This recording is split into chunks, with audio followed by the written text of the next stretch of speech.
Hey guys, it's McNeil. Next video in my Olympic-inspired yoga video series. This time around I chose aerials or freestyle aerial skiing.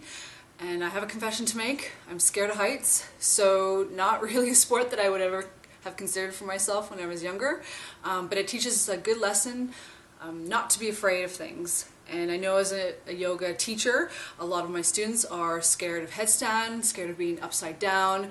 There's the fear of falling. So let's dive into that now with freestyle aerial skiing as our inspiration.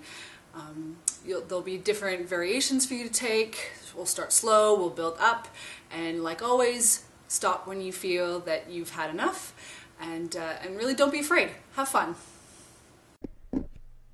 To prepare to learn Shirshasana, Salamba Shirshasana or supported headstand, you need to get comfortable being upside down first. So I like to practice Prasarita Padottanasana, or wide-legged standing forward bend, keeping your feet slightly wider than legs width or legs length apart. Outer edges of your feet in line with the outer edges of your mat. Coming down to this sort of stage one, hands under the shoulders. You can use blocks under the hands so that your back is nice and flat. And then eventually moving into stage two, if you have the flexibility to do so, walking the hands back, taking the head down, resting on the crown of the head. But it's not necessary to go to phase two if you're not ready for it. Let your hamstrings release, let your back and glutes release, and then if you're ready, then go back to stage two. And even here, the tendency is to hang back into the heel. So be brave, bring your weight into the mounds of the toes as well in this pose. To compensate for the weight of the body coming forward, you can still have your feet grounded evenly. Inhale to come up. And then we'll work towards Adho Mukha Svanasana, downward facing dog. Again, being upside down, it's an inversion. So you can set up feet, knees, hip width apart, hands the width of your shoulders, maybe a little bit wider if you're tighter in the shoulders and the arms. Moving into downward facing dog. Lots of variations here. If you need to keep the heels off, you can. Bent knees, you can. But what we're looking for is to lengthen the back and get the head down, right? So release in the neck, get used to hanging upside down. And then there's also another variation of Adho Mukha Svanasana where you use the Shirshasana arm position. So elbows under the shoulders, clasping the hands together, keeping that sort of cup in the hands. And then you can go up into downward facing dog this way. It's a little bit tighter, a little bit harder on the shoulders and the arms. So you can always stick to the classic Adho Mukha Svanasana if this doesn't work.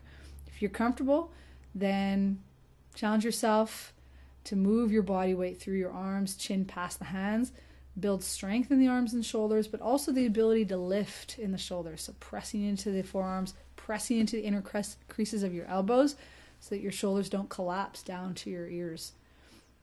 All these things necessary for Salamba Shirshasana 1, or supported headstand 1. And then, of course, after an inversion, you can always spend time in Balasana, child's pose. Especially this is where you're going to end your practice. If you're going to keep going, then to Shirshasana, then you can set yourself up on a wall, against a wall. If you're a beginner, I'm going to work in the middle of the room, but there's nothing that says you can't use the wall. And actually, I'd recommend that for beginners, being at the wall. So same sort of tripod position, forearms down, elbows under the shoulders. And when you clasp the hands, bring the fingers, backs of the fingers up against the baseboard of the wall. Keep a nice cup in the hands, and that's where the crown of the head goes.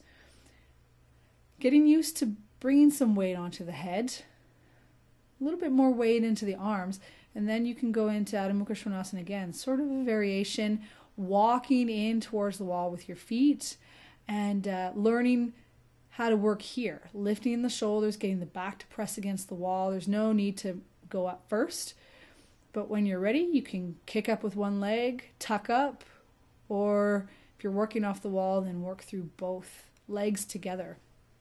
Always pressing into the inner creases of the elbows, forearms, work on that foundation, lift in the shoulders, and then use your legs to get to vertical. So nice straight legs, inner thighs squeezing together, active, outer thighs drawing in, lengthen right up through the inner leg, right up to the inner heel, up to the ceiling.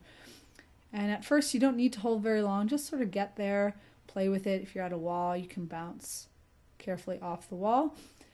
And eventually build up how long you stay up there, slowly releasing down when you're ready, both legs tucking down or one leg. Resting in Balasana. And there you are, Salamba Shirshasana 1. Nothing to be afraid of. Keep practicing and you'll do just fine.